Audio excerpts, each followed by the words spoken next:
it up, made a meal in a minute. Gang banging, I killed the lieutenant. Dope boy and I'm still winning. Still rolling on Nolansville. Shoot out the window, yo, hold the wheel. Then keep riding, we know the drill. From Nashville, still a river rat. Keep a semi with me, I'm a bust that.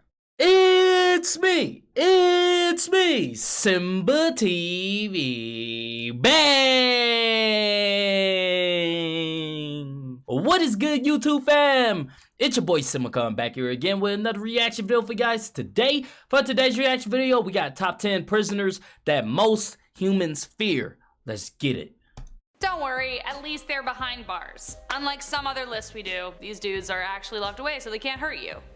Maybe. I tried to put these prisoners in order of the worst, but all of them are just kind of, awful, and they've taken lives and done awful things. So it's like, you know what? In no particular order, we are counting out today our list of top 10 prisoners that most humans fear. So yeah, they're just awful. I'm creeped out. Welcome back, Most Amazing Top 10. I'm your host, Rachel Fisher, and I would like to spend the rest of the day watching Disney, so I feel better about compiling this list, but alas, we all want things, don't we? Number 10, the Eyeball Man. Can anyone honestly say they aren't scared of this guy? The dude blacked out his eyeball, so he looked like a demonic Jack Skellington. More Wait, like what? Jack Skellington. Eyeball Man's real name. Yo, alright, so the crazy thing is, I've seen people do this. Like, I have some friends that done it, but like, this nigga creepy as hell, bro, with the fucking weird ass skull thing going on and what?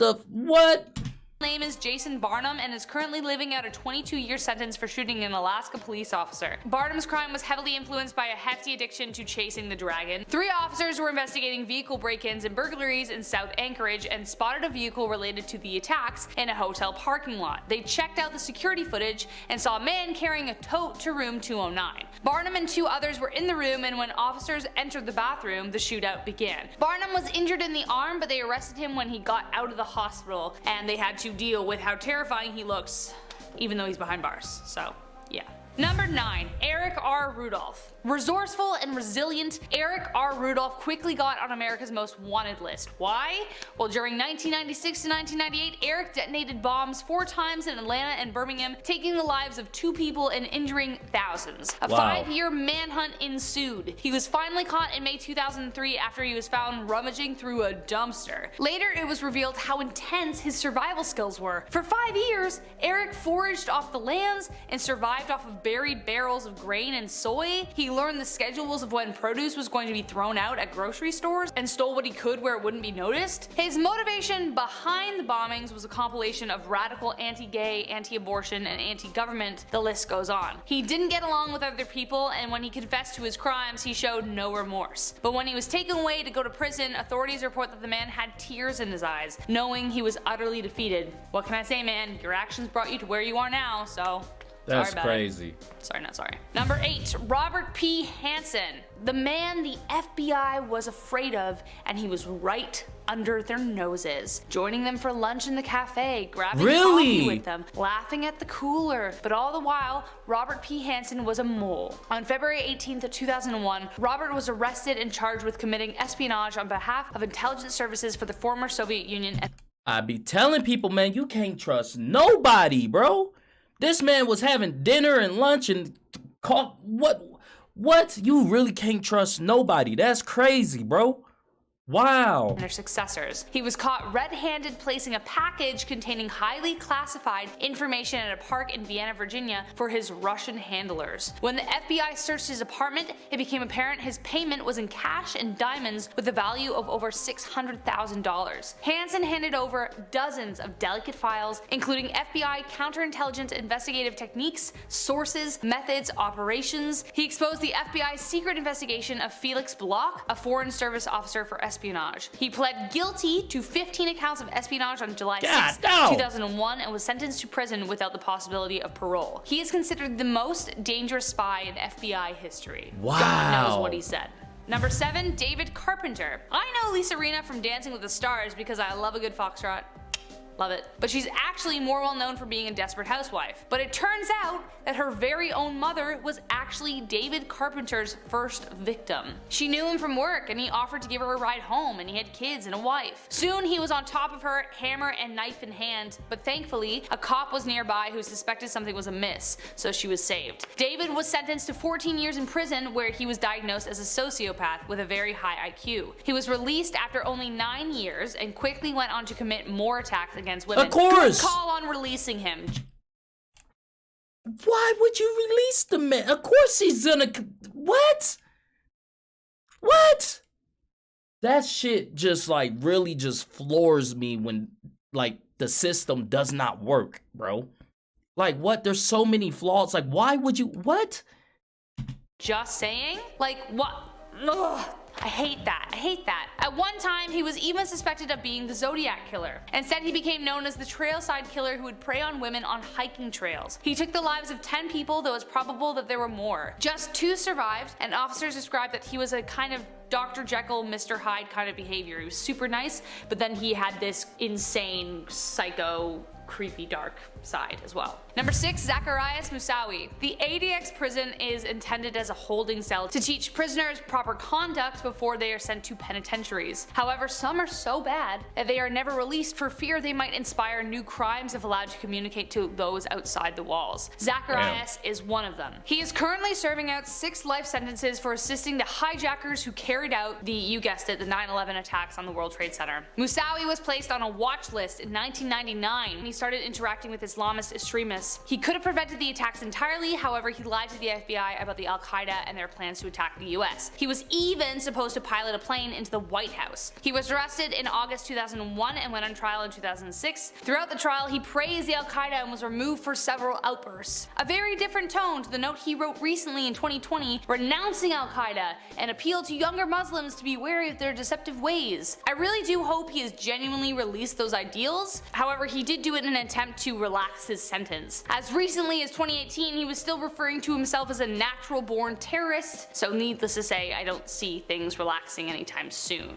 Number 5, the marathon bomber, Jahar Tsarnaev. Speaking of the ADX prison, there is yet another permanent resident behind its walls. Jahar Tsarnaev is responsible for the 2013 Boston Marathon bombing, which took the lives of 3 people and injured 250 people in the large crowd. This event shook the world, and I remember when it happened. I remember checking my phone repeatedly in order to figure out what's happening and follow with updates, and I'm sure a lot of you do too. He and his brother Tamerlane used 2 pressure cookers packed with explosives and shrapnel. His brother was shot during a police chase while Jahar was taken into custody. He was 19 when he committed the crime and 21 when he was finally tried. The trial consisted of heartbreaking testimonies from families of the injured and the dead. The death penalty was disbanded in Boston for decades, but it was considered for this case as it was a federal case. He was instead given his life sentence to be served out in solitary confinement with no opportunities to communicate with the outside world, and that is probably how it's going to remain for the rest of his life.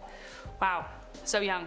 Number 4, the NITHARI killers. The NITHARI crimes came to light on December 29, 2006 after 8 skeletal remains of young bodies were found in the drain of a house in NITHARI, Noida. The owner of the house and the businessman Mohinder Singh Pander and the domestic help Surinder Kohli were arrested. Soon after they were found, even more bodies turned up. The village had been making noise about the disappearances for a while before anything was done, but now the NITHARI killers remain some of the most horrific people behind bars. Over 16 young people fell victim to kidnapping, vicious bodily violations, and death, which believed to have occurred between 2005 to 2006. Both men have been found guilty and the death penalty is in discussion, though has been delayed. Some believe that there is money involved in the case that may result in an unfair result, but considering the severity of the case, release is not really on the table. I'm not gonna lie, it was hard to get a straight story on this. There's a lot of convoluted details across the articles I could find, so if you have more info you want to share, drop it down below.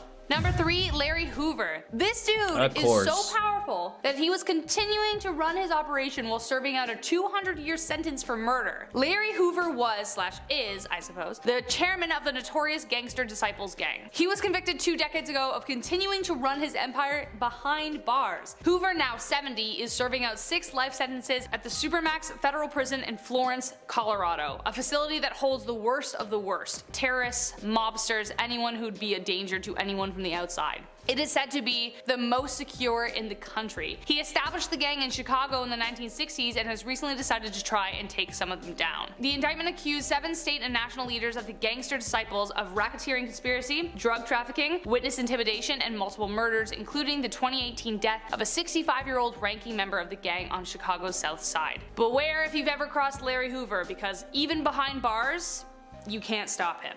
Number 2, James Marcello. I honestly sound like I'm in a 1940s film noir when I was researching this. You'll see why in a second. He is the highest ranking Chicago mob boss in prison, also known as Jimmy the Man Marcello. Now at the age of 76, he filed a petition in June 2020 to have his sentence tossed out. Jimmy was one of 5 top criminals who were convicted of the 2007 Family Secrets racketeering case. He was convicted of taking the lives of Tony the Ant Spilotro and his brother Michael. They were found in a cornfield in June 1986 after being beaten and strangled to death in Jimmy's basement. He was sentenced to life in prison in 2009 and currently resides at the Supermax facility in Colorado, just like Mr. Hoover. Marcello's father was also in the biz, and so was his big brother, Big Mickey. The family had influence. There were crimes that hit the news and crimes no one knows about. Either way, now Jimmy wants out. He's like, come on, give an old guy a break. Not for you, Jimmy. Not for you. And last but not least, Monstrous Maudsley. Whew. When I started reading about this guy, I literally had to step away from my desk. There were some images I just didn't want to read, but here we are. Meet the man so dangerous that he is now kept in a below ground glass box in complete isolation. Not only did he take lives outside of prison, but inside of it, he was the man everyone feared. The point that made me turn away was what he did with a spoon, which dubbed him the nickname of Hannibal the Cannibal. Robert Maudsley has been locked away in a glass box, just like the infamous villain, for over 40 years. He was sentenced to life in prison after taking the lives of 4 people. His crimes were so violent, the cops nicknamed him Blue because that was the color of the first victim. But his crimes did not end behind bars. He brutalized and took the lives of abusers of young victims behind bars in vicious and terrifying ways, just like you would predict people would do in prison. He was so volatile and laissez-faire about it that the only thing the prison thought to do about it was build him his own cage. He is allowed 1 hour of exercise a day. His childhood was riddled with abuse, and he would often take most of it to protect his siblings. This violent childhood, along with his extreme intelligence, resulted in a violent appetite. However, after 40 years of psychiatry, appeals are being made to improve his well-being. Honestly, he did some awful stuff. If there's even a way out of the dark for even the worst and the worst of us, then it should be at least attempted. That's my mentality of it, but man, oof, creepy. And that was our list for today. If you Yo, man, that's some heavy stuff. That is a heavy list.